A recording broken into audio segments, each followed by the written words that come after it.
What's going on, hockey friends? We are back, and today we are talking about a team that has had a very busy and successful offseason, the Ottawa Senators. They've made a lot of moves, both with trades and with signings, and it's all going in the right direction. With additions like DeBrincat and Claude Giroux, this team is looking like it's playoff bound very soon. So in this video, we'll talk about the current roster, the young and exciting core they have, and what prospects are waiting in the wings, ready to make an impact. So, if we're going to compare this roster to last season's, there are two new names that stand out: DeBrincat and Claude Giroux. The two big additions to their forward group, and I think they are perfect. DeBrincat is a star. He's so good. I mean, 2 40-goal seasons, intelligent, great skater, and obviously his shot is insane.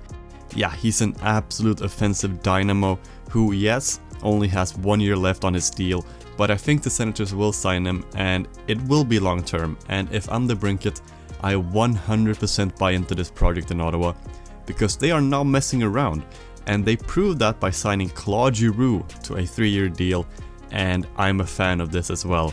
Yeah, he's on the older side, but I think he has too much skill for the age factor to be a real concern, and he's still very effective, and he will slot into that top 6 just perfectly. And if him and DeBrincat can find chemistry on the same line, then wow, lock in another 40-goal season for DeBrincat. The rest of the forward core is really good as well. Brady Tkachuk, the captain, coming off his best season so far with 30 goals and leading the team for points.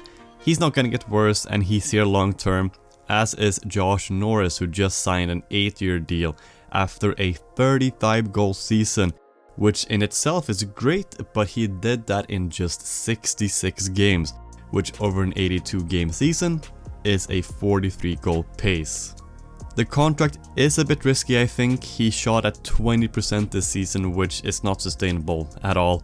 But he's got a great shot, there's no denying that, and tying him up long term is a gamble I like. He's only 23, and you don't want to lose a top 6 player like this to free agency. Having Norris and Tim Stützle, who I haven't even talked about yet, down the middle for the foreseeable future is so good. Stützle is coming off a 58-point season, and if that doesn't count as a breakout season, I'm certain he's going to have one this year. There's just too much talent around him and in him. And like I said with Giroux and DeBrincat, if Stützle and DeBrincat can find chemistry, that would be one hell of a duo as well. The top 6 is looking great. It's very young as well, with Giroux being the only guy who's above 30. In fact, he's 35, but like I said, I don't have any real concerns about his age, and he can be that great veteran presence in the locker room and a leader on the ice. The rest of the forward group is fine for now. There are some exciting names that can have an impact, like Shane Pinto and Ridley Gregg, but we'll get to them and some other prospects later in the video. If Ottawa wants to bolster the bottom 6 and add some really good talent, I would keep an eye on someone like Sonny Milano or Evan Rodriguez. They could have a great impact on this team. On the defensive end, Thomas Chabot is obviously the big name here. He's entering his prime years, he's signed up long term, and is just one hell of a defenseman. The rest of the group is okay. I like Artem Zub, but I'm more excited about the young defensemen that are hopefully getting a chance this year. And just like with Pinto and Gregg, we're going to talk about them in just a second, because we need to wrap up the current roster with their goalie situation, which is, it's alright. Anton Forsberg is a goalie, nothing special whatsoever. He's NHL caliber, but he's not going to win you any championships. And the same goes with Cam Talbot. He can be really good, and you never know with goalies. Maybe Talbot goes on and wins the Vezina, who knows. I hate predicting goalies. I think he's going to be the starter, he's going to win them a few games, and it's not going to be the worst tandem in the league, it's just going to be average. So overall, the roster is definitely better than last year. Arguably, the Sens have made the biggest improvement to their top 6 than any other team, and for me, that top 6 is definitely playoff caliber. The bottom 6 and the defensive core is lacking a bit for me, but Ottawa has some really promising players that are ready to make the jump and improve the depth of this team. So, my favorite part of videos like these, prospects.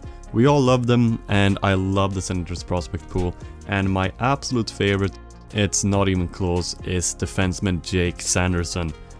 Oh boy, he is ready for the NHL. He's coming off a 26-point season in 23 games in the NCAA, where unfortunately he struggled with injuries, but when he did play, he was one of the best players in college hockey. I love watching him play, such a good and smooth skater, confident, deceptive and aware. There's a lot of verbs you can use here, but he's so good in all three zones. He's good in the transition, he's improved a lot with his playmaking, and to me, the ceiling is sky high. I think he's a top pairing guy. He won't be as flashy and that super offensive defenseman like Cale Makar or Adam Fox, but most defensemen aren't, and that doesn't mean you can't be a great two-way defenseman, which I believe Jake Sanderson will be. He's 100% NHL ready. I think he's going to get top for a minute, and I can't wait to watch him play.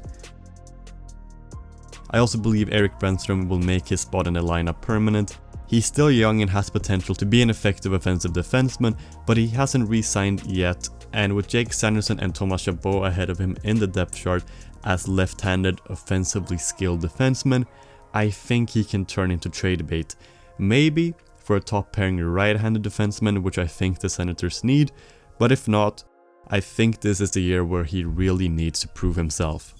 I talked about potentially trading for a right-handed defenseman, but the Sens have Jacob Bernard-Docker and Lassie Thompson as options here. Bernard-Docker is the more defensively sound of the two. He's still got good offensive upside, but his lack of offensive production does concern me a bit, but I still believe he has top forward potential, and a future pairing of him and Jake Sanderson does sound pretty nice. With Thompson, it's kind of role reversal. He's got better offensive tools, is better in the transition, but defensively he's not on the same level as Bernard-Docker. I think they have about the same ceiling, which is a top 4 pairing defenseman, but I wouldn't be surprised if one of them were to be traded as well. I'm not saying they should be, but if there's a potential deal where you would have to give up one of them, it wouldn't be the end of the world. On the forward side, the main two prospects for the Sens are Shane Pinto and Ridley Gregg. Pinto is basically guaranteed to play in the NHL this season. I think he's ready and he's gonna fit in pretty well on that third line. He's a big center that had injury problems this season. He missed a lot of games, but when he does play, he produces. He's improved a lot with his playmaking since his draft, and I think he's got a pretty high ceiling. 50-60 point guy, but I don't think he's going to surpass either Stützle or Norris. But before his injury, he was getting top 6 minutes, so there's definitely competition. And the fact that Ottawa can have this depth with a guy like Pinto is really amazing. And then we have Ridley Gregg. He's coming off a strong season in the WHL, where he also struggled with injuries, but when he did play, he was lighting it up. He produces, he's relentless with that motor of his, and he's going to be a problem for defending teams. I think he's got top 6 potential in him. The question is if he's going to be better than anyone in that top 6, but even if he slots in as a middle 6 guy, that's just going to strengthen the depth of that forward group, and that's never a bad thing. In goal, they have Danish goalie Matt Sørgaard as a potential goalie for the future. He's huge at 6'7", but goalies are so hard to predict. But he's been progressing well since he was drafted in 2019, but I think we'll have to wait a few more years before he's in the NHL full time. So overall, the Sens prospect pool is really good. Jake Sanderson is one of the best prospects in the league, and guys like Pinto and Gregg will be making their impact very soon. I'm so excited about the team as a whole. The top 6 is looking great. A future with Thomas Chabot and Jake Anderson on D sounds amazing, and this is just a team that is going in the right direction. The question isn't if they're going to make the playoffs in the future, it's whether they're going to do it this year. And while the Atlantic is looking super competitive with Detroit and Buffalo also going in the right direction, and the already established teams like Toronto, Tampa and Florida, it's going to be tough, but I am optimistic. I have Ottawa as a better team than Detroit and Buffalo, and I can't look past the additions of DeBrincat and Giroux. I just think they're too elite to not make Ottawa at least be in the fight until the very end. They're not in a rush, but if they can find that final piece, I'm thinking a right-handed defenseman, through trade or free agency, that will solidify them as a playoff team this year. And there you have it, my take on the Ottawa Senators and the future of this team. Do you think they're making the playoffs this year? Talk to me in the comments below, and I will see you in the next one.